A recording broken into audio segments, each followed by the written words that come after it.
Hey everyone, this is Derrick Broze with the Conscious Resistance Network, and tonight's video is going to be a little bit different. It's just going to be a moment of reflection. There's no breaking news, there's no deep investigations or anything about my mayor campaign or any of the stuff going on right now. This is just going to be a reflection about, and hopefully a little bit of motivation for all of you, about my path, my journey over the last 10 years, and hopefully some food for thought as to what you can accomplish in your life and over the next 10 years and beyond. Before I get into that, though, I want to remind you guys, my website is theconsciousresistance.com, guys, theconsciousresistance.com, and you can find all of my content, my podcasts, articles, video reports. You can find weekly podcasts. You can find my books for free, so much, and including what we're about to get into, which is presentations. You see this, guys? For those who are watching, if not, just go to theconsciousresistance.com. You'll scroll down, you'll see the latest content. But when you get down past that, you see what is TCR, the Conscious Resistance, learn about the philosophy behind our work, investigations, documentaries, books, the 3 A's of agorism, and presentations. You click on presentations. This will take you to every presentation that I've given over the last 10 years that I started to do public speaking, which at this point is 3 pages worth of presentations, which there's there's quite a few on each page, let's say. I'm not going to count them all right here, but I've given well over, like, easily 40, 50, maybe close, I'd say 50 to 70 presentations so far over the last 10 years. And I mean this in the sense of, like, where I was invited to speak somewhere and I'm going up on some kind of stage, whether that's a stage in the jungle or stage in the forest or stage in a ballroom, and I'm being invited to speak. And if you go back here to page 3, you can see this. This was my very first presentation I gave literally a week ago, 10 years ago. It was called, I just called it Agora, Anarchy, Agora, Action, and Awareness, April 22nd, 2013. I gave this speech April 20th, 2013. So exactly a week ago and 10 years ago from when I'm recording this. And this is before a good couple of years before I'd published any of my books, including this, the Conscious Resistance Trilogy, right here, for those who are aware of it. And you can download this on my website. You can find it online everywhere. It's in Spanish, it's in French. So even before myself and my buddy John Vibes, shout out to John Vibes, put together this 3 books starting in 2015, 2016, 2017, 2 years before that, I was starting to get invites. I started my activism in 2010 based in Houston. In 2011, I started to go to New York City for 9/11. I started to do a lot of international kind of bigger picture things. I was working with Adam Kokesh back then, for those who remember him. I had interviewed Stefan Molyneux way back in the day. And that led to me getting a little bit of attention. And eventually, I think for this talk, my first talk ever, I had to say, hey, please, will you invite me? Can I please speak? And then the guy, who I can't remember now, who used to organize Liberty Fest as well, that I would also speak at after this, he allowed me to speak, and I had to pay my own way, of course, buy my own flight, I had a friend in New York that I stayed with, pay for all my own food. This was totally just like, sure, you can come share your message. We don't really know who you are. You seem like you're doing good work, but you got to get here. You got to take care of your own way. You're definitely, just show up and do your thing. And I think this talk was all of 11 minutes long in total. So there's nothing groundbreaking. I mean, I think it's important. It's the first time I publicly spoke about the intersection of anarchism and spirituality and agorism and Buddhism. The audio is not that great on here. I'm super nervous. I'm kind of like mumbling and this and that. But I had a good time, and I was grateful I did it, because after that, people came up to me and said, hey, you know what? I also care about anarchism. I care about spirituality. I meditate and I'm into this. And it just sort of encouraged me to keep going, guys. So that was super cool. Again, this is the first public speech I gave outside of Houston. I had done some smaller events in Houston, where I'm from originally, but this is the beginning. Then I went to Jackalope, Liberty Fest, Texas Libertarian Party Convention, started doing transformational conscious festivals, Jackalope, Anarchapulco, the Nexus event. I've spoken now in the 10 years since that first one. I've spoke in Portugal, Spain, the United States, Costa Rica, Mexico, and coming in June, I'll be speaking in the UK. We're going to talk about that in just a moment. And guys, I'm proud of all these presentations. I do put time, energy, and effort. Sometimes I write them literally moments before I am going to go up there, or I just base it on who am I speaking to, the audience. But I do put time, energy and thought into these presentations. So I really would appreciate, if you go back and check them out. Not only just, hey, listen to me speak, but because there's, I believe, some good positive ideas and motivation about decentralization, agorism, building parallel systems. I was talking about using blockchain and the Internet of Things and 5G and the downside of all those things back in 2019 at a Vision Festival. I've talked about the path to decentralization and healing, talked about the sevenfold path of a holistic anarchist, all kinds of different things that I've gone through, spirituality to agorist and anarchist philosophy, voluntarism, and more recently, exiting building parallel systems. So my choosing, let's just reflect on this for a moment. My choice to say, you know what, I'm going to leave Houston. I'm going to go to New York. I'm not being paid. I'm not, nobody's paying my flight, but I'm going to take my time, my energy, and I'm going to go to New York and spread my message. If I hadn't taken that first step, guys, then I wouldn't even be doing any of the things I'm doing. I mean, who knows? Maybe it would end up happening one way or the other. But the point is, by taking that one step of being this nervous, mumbly speaker for 11 minutes in New York City to share a message is important. And then somebody says, Derrick, thanks for saying that. I appreciate that. I feel the same way, or I'm interested in those same ideas.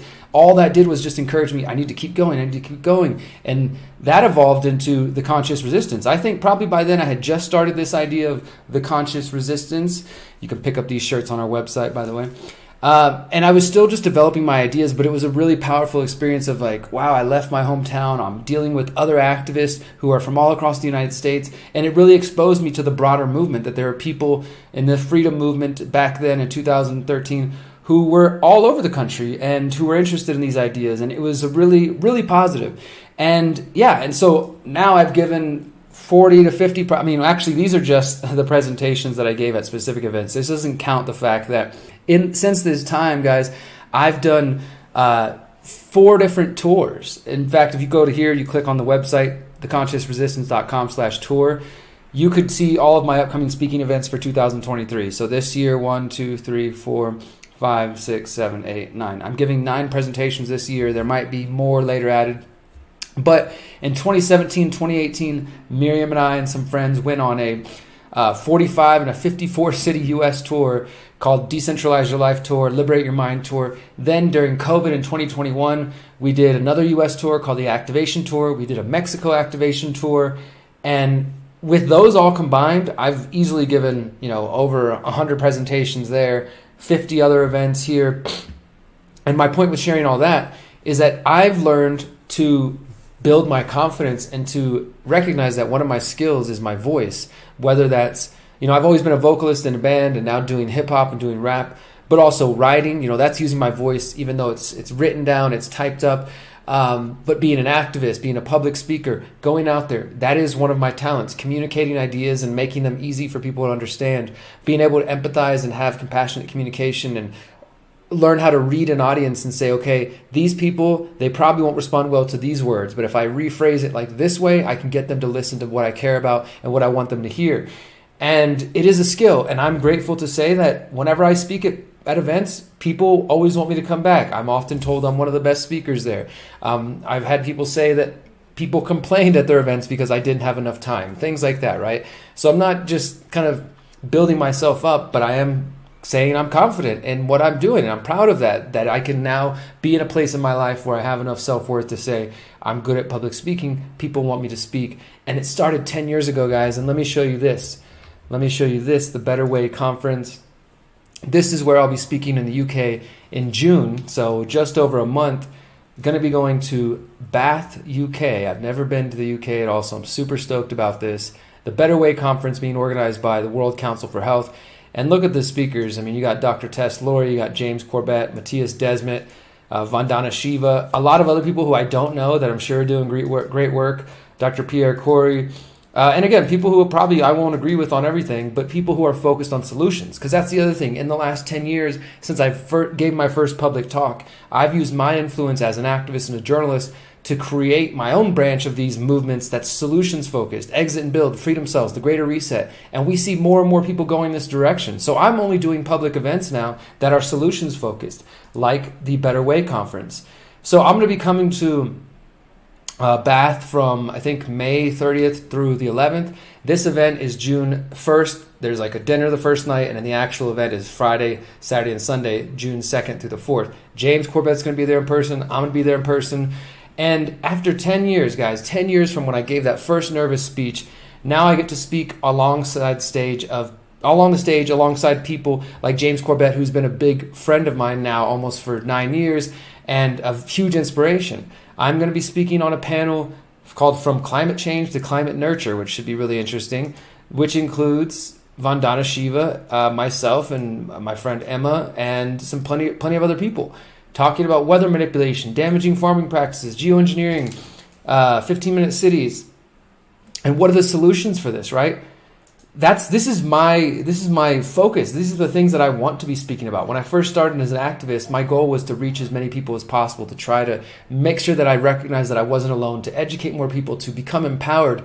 And I've been able to do that over the last 10 years just by taking those first steps. And now, 10 years later, I'm going to speak in the UK alongside Vandana Shiva. I'm not even, whatever your opinions on her, I'm not saying I fully trust her, but I do think she's done a lot of great work back in India and in the early part of her career, if you check that out. And I'm just honored. I'm grateful that I can be in a place now where that's what I get to do. That now people pay me to come speak. And in the best case scenario, they take care of my flights and they take care of my housing and help me to get there to share the message that they know is important. I get to come share my books and my ideas and my message as a human being and connect to other people out there face to face. And I'm so grateful, guys. I mean, it's been 14 years now going on my activism, but the 2012 and 2013 years were very prime years for my activism. A lot of good things started to happen, including my first public speech, going to New York City, going to the Boston bombing right before it. I did a video about that the other day. These were really instrumental parts of my career. And then going into 2014 and beyond, this is when I really started to take my work serious and not just being some street activist, not that there's anything wrong with that, but just being some street activist who was only focused on trying to help my local community, which is still important to me. But I started to realize I need to do bigger things. I need to get into journalism. I need to get into public speaking. I need to find a way to share these ideas. Started doing blogging and podcasts and all the wonderful things that led to these books, that led to public speaking, that led to documentaries, that led to tours, that led to meeting so many of you out there. And I'm so grateful. So whatever it is that you have goals of, my friends, don't wait. Think about where you could be in 10 years. If you started doing that thing that you're nervous about now, that you're afraid to share with the world, or that you think people are going to judge you for, what if you start now? Don't wait. Because I'm excited now to think, where am I going to be in 10 years, right? Where am I going to be in 10 years? Because I have no intention of slowing down or stopping. I'm going to continue my work and continue to find new ways to reach people, whether that's public speaking, music, art, writing articles, making documentaries, doing books, whatever it is. I'm going to find a way to navigate, to reach people. And I can only imagine where things are going to go in 10 years, especially it's 2023. We know about Agenda 2030. I have no idea what the world's going to look like by 2033, but we will see, I guess. But yeah, that's it. I just wanted to share this video super quick and just remind you that you can manifest what you want. I posted earlier on Twitter because I have another video coming out that I'm going to be sharing the next couple days, an update on the Conscious Agora. We have some very exciting news. And I just said this, I tweeted this earlier. I plan to continue manifesting my dreams through the rest of my life. It feels good to set intentions, pray and meditate on the outcome, take action and reap the benefits. Don't hold yourself back.